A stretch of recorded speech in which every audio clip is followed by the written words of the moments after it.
السلام علیکم ورحمۃ اللہ وبرکاتہ۔ اعوذ باللہ من الشیطان الرجیم، بسم اللہ الرحمن الرحیم۔ وعلم آدم الاسماء، اور جب سکھائے آدم کو نام کلھا سب کے سب، ثم پھر آدم پیش کیا اسے علی الملائکۃ فرشتوں پر، فقال پس فرمایا انبئونی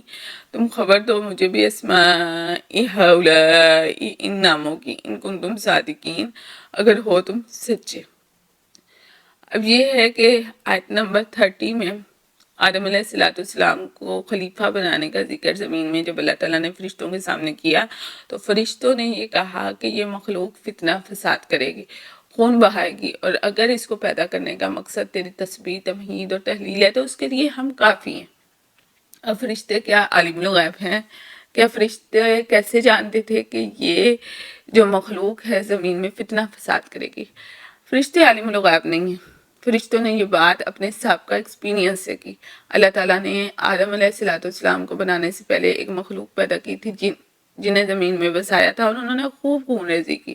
اللہ تعالیٰ نے فرشتوں کے ہی ذریعے سے جہاد کروا کر انہیں مار مار کر زمین کے کناروں کی طرف بھیج دیا۔ تو فرشتوں کا یہ اعتراض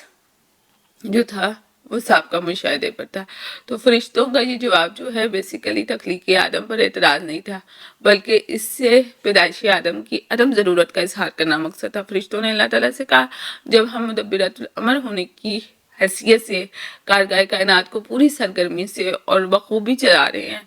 چلا تو اللہ تعالیٰ رہا ہے، لیکن جو ڈیوٹیز اللہ تعالیٰ نے ملائکہ یعنی فرشتوں کی مقرر کی ہیں وہ فرشتے پوری ایمانداری سے پوری کر رہے ہیں۔ تو انہوں نے کہا کہ ہم تیرے حکم کی نافرمانی بھی نہیں کرتے، تیری تسبیح اور تقدیس بھی کرتے رہتے ہیں، اور اس کائنات کو پاک و صاف بھی رکھتے ہیں۔ اور جب یہ سب کام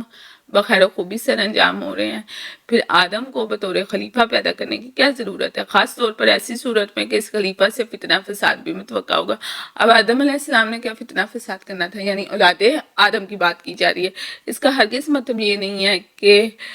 انہوں نے یہ بات اس لیے کی کہ ہم چونکہ تیری تسبیح و تقدیس کرتے رہتے ہیں لہٰذا خلافت کے اصل حقدار تو ہم تھے، نہ کہ آدم جو ایسے اور ایسے کام کرے گا۔ نہیں، انہوں نے بس جو سابقہ مشاہدہ کر چکے تھے اس کی بنا پر یہ بات کی، ٹھیک ہے۔ اب جب اللہ تعالیٰ نے آدم علیہ السلام کو بنا کر ان کے جسد مبارک میں روح پھونک دی تو آدم علیہ السلام کو اللہ تعالیٰ نے فرشتوں کے سامنے پیش کیا، اور پیش کرنے کے بعد آدم علیہ السلام کو کچھ چیزوں کے نام سکھائے۔ اب وہ چیزیں کیا تھیں؟ مختلف تفسیری روایات میں ہمیں ملتا ہے کہ وہ کچھ زمینی چیزیں تھیں اور کچھ گھریلو استعمال کی چیزیں تھیں، ٹھیک ہے۔ اور پھر انہیں جب پیش کیا فرشتوں پر تو فرشتوں نے کہا کہ اگر تم اپنی بات میں سچے ہو، یعنی تمہیں چیزوں کا علم ہے، سچے ہونے کا مطلب یہ ہے کہ تمہیں چیزوں کا اگر علم ہے تو تم ان چیزوں کے نام بتا، ٹھیک ہے۔ قالوا سبحانک، انہوں نے کہا پاک ہے تو، لا نہیں علم لنا ہمیں الا مگر ما جو علمتنا تو نے سکھایا ہمیں، انکا بے شک انت تو علیم خوب جاننے والا، حکیم خوب حکمت والا، ٹھیک۔ اب یہ ہے کہ علم الغیب فرشتوں کو بھی حاصل نہیں ہے۔ انسان کو فرشتوں سے زیادہ جو چیز دی گئی وہ علم تھا، ٹھیک ہے، علم غیب نہیں تھا، وہ تھی زمین کی اشیاء کے نام، ان کے خواص کا علم، یعنی کہ وہ چیزوں کا استعمال کیسے کیا جاتا ہے، ٹھیک ہے۔ اللہ تعالیٰ نے وہ آدم علیہ السلام کو سکھائے۔ تو جب اللہ تعالیٰ نے فرشتوں سے ان چیزوں کے نام پوچھے تو فرشتوں نے کہا اللہ تو پاک ہے، ہمیں اس چیز کا علم نہیں، ہمیں تو صرف وہی پتا ہے جو تو نے ہمیں سکھائے۔ اس سے پتہ کیا چلتا ہے کہ فرشتوں کو صرف انہی امور کا علم دیا گیا ہے جن پر وہ مدبرات امر کی حیثیت سے مامور ہیں، جو ڈیوٹیز ان کی مقرر کی گئی ہیں۔ مثلا بادلوں اور پانی کا فرشتہ پانی کے متعلق معلومات رکھتا ہے، مگر دوسری تمام اشیاء کے افعال اور فائدوں سے بالکل بے خبر ہے۔ یہی حال دوسرے فرشتوں کا ہے، جبکہ انسان کو اللہ تعالیٰ نے تمام اشیاء کا سرسری علم دیا ہے، ٹھیک ہے۔ پھر انسان اس پہ جستجو کرتا ہے، تحقیق کے ذریعے سے اس میں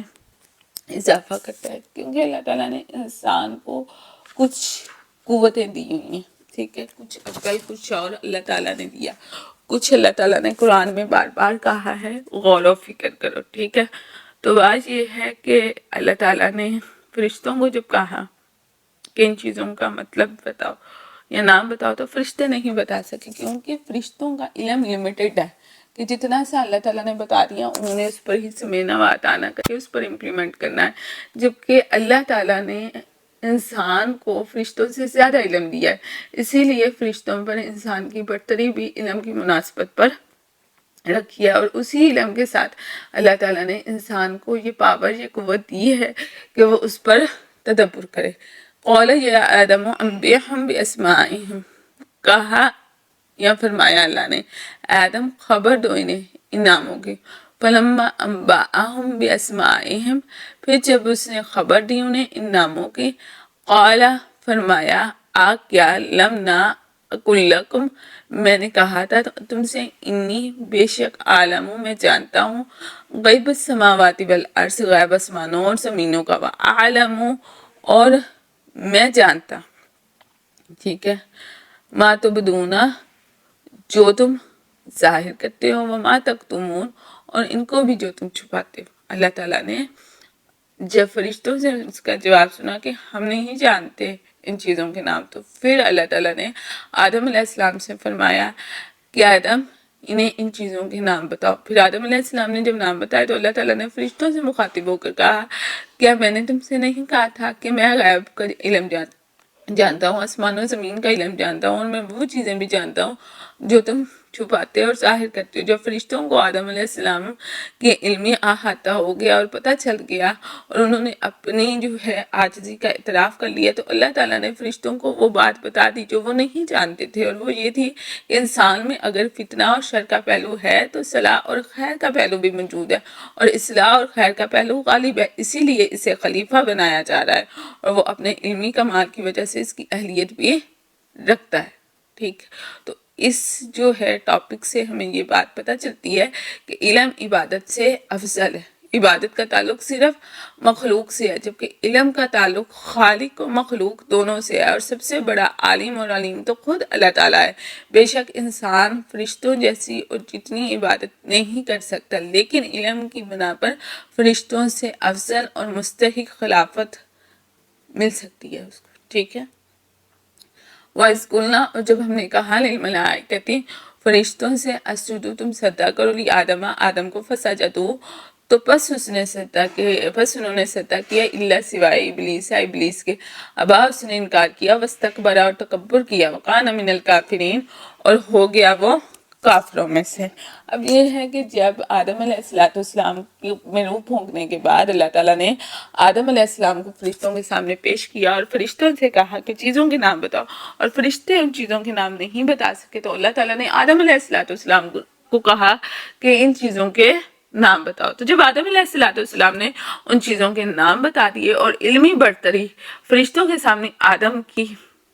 نمایاں ہو گئی، تو اللہ تعالیٰ نے فرشتوں سے کہا کہ بس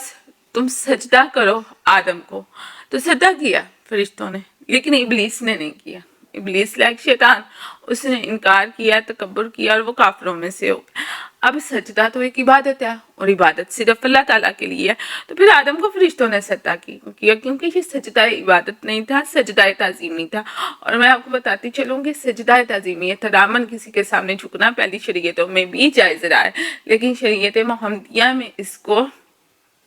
حرام کرا دیا گیا۔ جب فرشتوں نے آدم علیہ السلام کی فضیلت کو تسلیم کر لیا تو انہیں آدم علیہ السلام کو سجدہ کرنے کا حکم دیا گیا۔ اس سجدے کے متعلق علماء کے دو اقوال ہیں، ایک یہ ہے کہ یہ سجدہ چونکہ اللہ کے حکم سے تھا، لہٰذا یہ سجدہ آدم کو نہیں بلکہ اللہ ہی کو سجدہ کرنے کے مترادف تھا، اور اللہ کے ہی حکم کی تکمیل تھی۔ دوسرا یہ کہ سجدہ تعظیمی تھا جو ہماری شریعت سے پہلے جائز تھا، جیسا کہ حضرت یوسف علیہ السلام کے بھائیوں نے بھی حضرت یوسف علیہ السلام کو سجدہ کیا تھا۔ تو یہ دونوں باتیں درست ہیں، لیکن شریعت محمدی صلی اللہ علیہ وآلہ وسلم میں سجدہ تعظیمی کی بھی کوئی گنجائش نہیں ہے، کیونکہ ایک دفعہ ایک شخص نبی کریم صلی اللہ علیہ وآلہ وسلم کے پاس آیا اور اس نے کہا کہ میری خواہش ہے کہ میں آپ کو سجدہ کروں۔ آپ نے فرمایا اللہ تجھے ہلاک کرے، کیا ابھی تک تجھے دین سمجھ نہیں آیا؟ اگر اللہ کے علاوہ کسی پر کو سجدہ کرنا جائز ہوتا تو میں عورت کو حکم دیتا وہ اپنے شوہر کو سجدہ کرے، تو بہرحال اللہ کے علاوہ تو سجدہ کسی کو جائز ہی نہیں۔ اب بات یہ ہے، انکار کیا ابلیس نے، ابلیس تو جن تھا، تو وہ فرشتوں میں کیا کر رہا تھا؟ ابلیس دراصل جنوں کی جنس میں سے تھا، اور اپنی عبادت گزاری کی کثرت کی بنا پر فرشتوں میں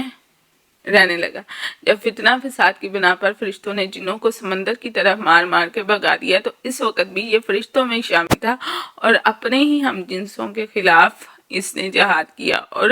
جن بھی چونکہ مکلف مخلوق ہیں اور قوت اور اختیار اور ارادہ رکھتے ہیں، لہذا جنوں کے بعد ابلیس خود خلافت عرضی یعنی زمینی خلافت کی